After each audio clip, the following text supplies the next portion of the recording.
Olá, meus amores! Vamos para a nossa aula de número 2 do módulo 4, ainda falando a respeito de trauma. O trauma do abuso, ele está classificado entre um dos piores traumas da humanidade. A gente precisa realmente ter uma atenção especial ao trauma do abuso. Agora é interessante porque isso não é algo assim divulgado.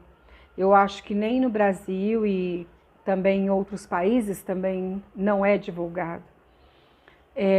O Sandor Ferenczi, que é o autor que eu estudo, deixa eu ver se eu tenho algum livro fácil dele aqui por perto. Não, eu acho que... tem.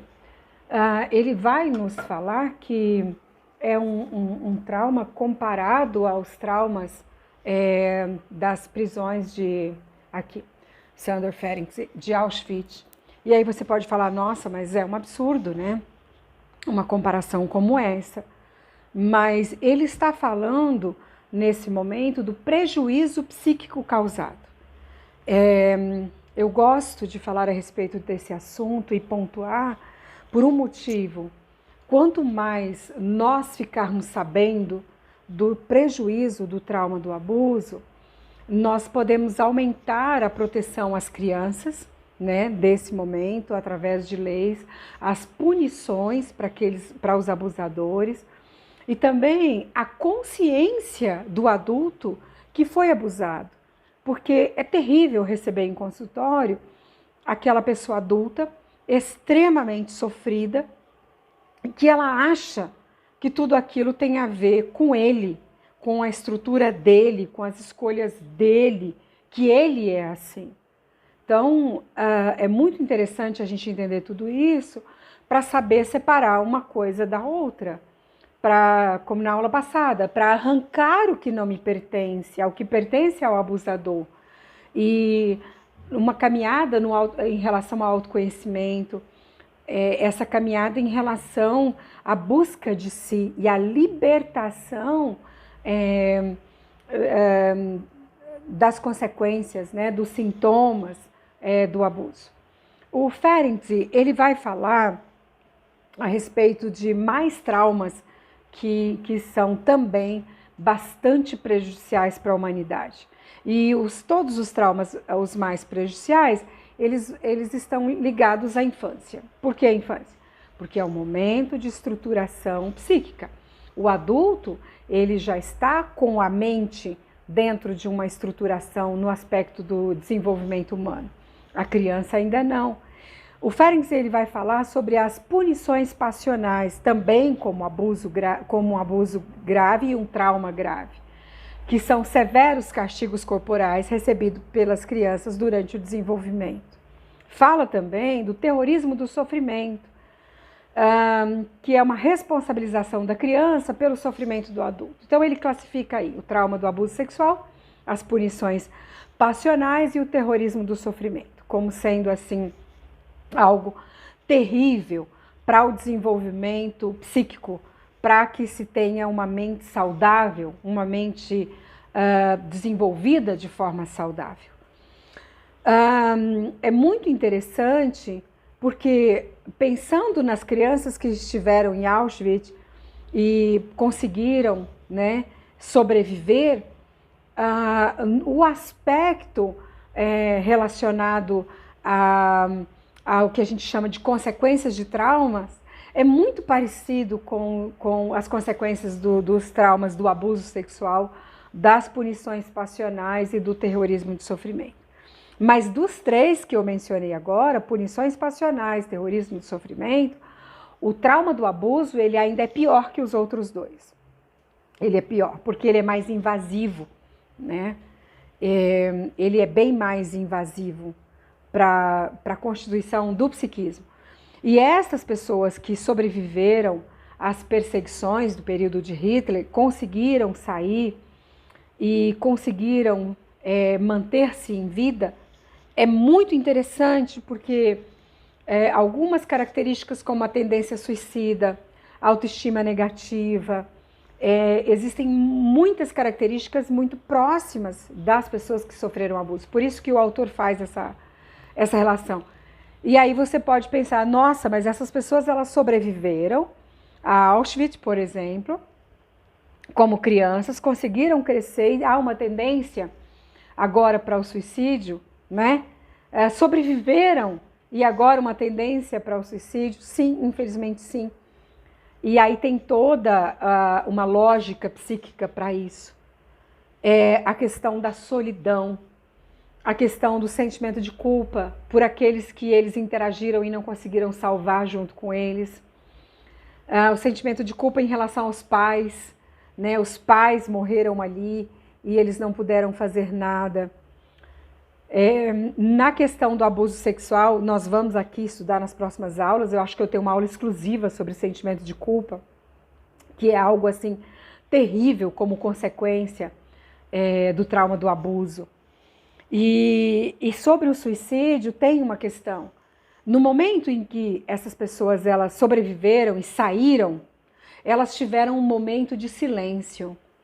Porque não haviam palavras que pudessem expressar a dor, que pudessem significar o que aconteceu. Então, é o momento do não contar, não tem como colocar, não há como fazer um relato. Depois que passa esse período desse silêncio, da não compreensão, vem uma certa necessidade de falar. Mas nessa necessidade de falar, não há compreensão do outro. Porque o outro não esteve lá. O outro não consegue se aproximar daquela verdade. E essas pessoas que sobreviveram a Auschwitz, elas entraram num processo de solidão muito grande. Por quê? Porque quando elas falavam, elas estavam ali no café da manhã e viam aquilo que comer, e elas haviam passado por tudo que passaram, e elas começavam a tentar expressar de alguma forma, elas não eram ouvidas. Até porque aquelas pessoas elas não queriam ouvir o que aquela pessoa tinha a dizer. Porque havia um cansaço psíquico. Então essa solidão, essa não compreensão, esse não retorno a uma realidade levava à necessidade, às vezes até de um pensamento, de um suicídio, né? Para sair agora daquela angústia. Porque quando eles saem das prisões, eles não saem para a vida, porque eles carregam a angústia com eles, a desestruturação com eles. Então não há uma adaptação nesse mundo externo. E nessa nova realidade. E é muito interessante como isso também acontece com a pessoa que passou abuso, principalmente as pessoas que passaram pelo abuso sexual por um longo período. Estando em casa, sendo abusada sexualmente pelo pai, abusado, porque existem muitos meninos que foram abusados sexualmente pelo pai, alguns pela mãe, mas a quantidade maior é pelo sexo masculino, o abuso vem do sexo masculino. E depois, na vida adulta, como dar conta da vida adulta? E é interessante porque muitas pessoas falam assim, por que não contou? Né? Por que não falou? Porque existe o momento do não pronunciável, do não conseguir falar. E é por esse motivo que, às vezes, nós temos aí uma criança que passou pelo abuso recente, a gente indica que vá para um terapeuta, de preferência uma psicanálise infantil, e esse psicanalista infantil, ele não vai trabalhar com a fala, com as palavras, porque ele sabe que não há como simbolizar. Nós vamos trabalhar com desenhos, com argila para montagem de alguma estrutura, alguma coisa que possa expressar através da arte. A tentativa de colocar para fora através de um movimento, porque não há como falar. Então, se isso fosse verdade, alguns de vocês devem ter ouvido isso de familiares, se isso fosse verdade já teria dito, por que falou só agora? Por que vai levantar isso agora para desestruturar toda a família, né? Para fazer a família ficar com raiva do tio, se afastar, e os primos que não têm culpa de nada, né? Tem sempre essa fala. Por que não falou? Não falou porque não havia como mensurar, não havia como expressar. Então, o Ferenczi, ele fala dos tempos desse abuso. Então, tem esse momento do não falar, que é muito parecido com com as pessoas que sobreviveram às guerras. Então ele vai falar dos sobreviventes de guerra. Mas quando está falando dos sobreviventes de guerras, tem a relação com os adultos que foram para a guerra, que estiveram na guerra, mas muito mais das crianças. Muito mais das crianças. Porque elas estão em pleno desenvolvimento psíquico, pleno desenvolvimento mental, tem uma série de estruturas que precisam se encaixar para que haja saúde psíquica na vida adulta, né? Então, o trauma do abuso sexual, ele é um dos piores traumas da humanidade. E é muito interessante porque, às vezes, nós vamos pegar pessoas adultas que foram abusadas sexualmente na infância, que não possuem lembranças do abuso sexual da infância, mas gostam de ler relatos diário de pessoas que estiveram na guerra quando criança. E eu tive uma paciente que ela decorava essas páginas, essas falas. E ela não entendia o porquê. Mas depois na terapia ela vai entender. Ela decorava e aquelas falas atraíam, porque aquelas falas, elas pronunciavam o não pronunciável de si até a vida adulta. Elas não sabiam que haviam passado por abuso sexual, mas as consequências psíquicas estavam lá. Por isso a identificação com aquela expressão a respeito, até a própria poesia relacionada à dor. Porque aquela fala representava o não dito interno, o não pronunciável, o que não foi encontrado dentro de si. A dor, a profundidade daquela dor, né, em relação à própria experiência de vida. Então, às vezes, um filme. Eu tive também uma paciente que assistiu o mesmo filme inúmeras vezes, mais de 10 vezes, e ela falava, esse filme eu sempre assisto. E ela não entendia o porquê. Mas aquele filme, ele representava o não pronunciável de si. Então, tem o momento do não falar. E esse não falar não é porque não quer falar, é porque não encontra expressão suficiente para narrar tudo aquilo que passou, que vivenciou. E que parte está no consciente, parte está no inconsciente, agora que vocês já sabem o que é isso, né? Nem sempre está no consciente, mas o fato de não estar o fato de não estar no consciente não impede que toda essa angústia esteja presente. Então, é necessário que a gente comece a compreender, comece a entender que o trauma do abuso é fato. Os prejuízos do trauma do abuso é fato. Né? A gente precisa entender isso para que as políticas públicas possam mudar, a política interna de um país possa mudar, a compreensão da sociedade possa mudar, a paciência de um ser humano com o outro precisa mudar, porque eu não sei o que o outro passou, eu não sei como está constituído o psiquismo dele. E aí nós vamos entender uma coisa maravilhosa.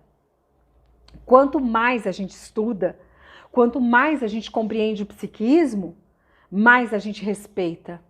Mais a gente respeita a nós e mais a gente respeita o outro. Por quê? Porque a gente sabe o quanto tudo isso é complexo em nós e o quanto isso pode ser complexo no outro.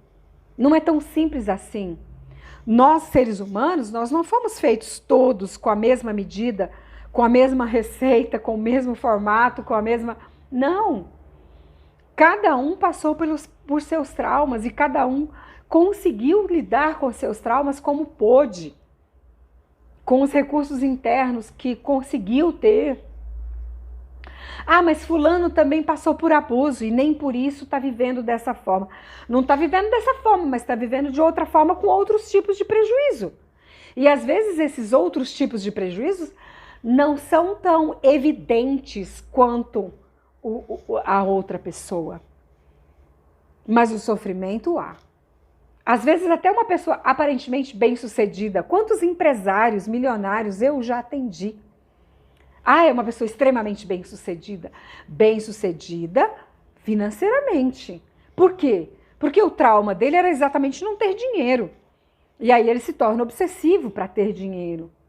E a saúde psíquica, a saúde emocional, o bem-estar, como é que tá? Ninguém sabe. Ninguém sabe. Às vezes, nós, como psicanalistas, nos aproximamos um pouquinho da realidade do outro, mas geralmente é uma realidade pesada. Então é muito importante a gente entender tudo isso para adquirir respeito, não só pelo outro, mas por nós, para exigir menos de nós. Mas não é para entrar numa situação, ok, então tudo isso justifica, continuarei sendo autodestrutiva, continuarei sendo autodestrutivo. Não se trata disso. Eu compreendo porque agi assim até então, mas eu vou lutar para me libertar, para ter maturidade e saúde psíquica, mas é um passinho de cada vez. Não dá para fazer isso assim, de um dia para o outro. A própria maturidade nos faz andar um pouco mais devagar, nos faz compreender mais, julgar menos e dar um passo de cada vez e acreditar. Beijo, até a próxima aula.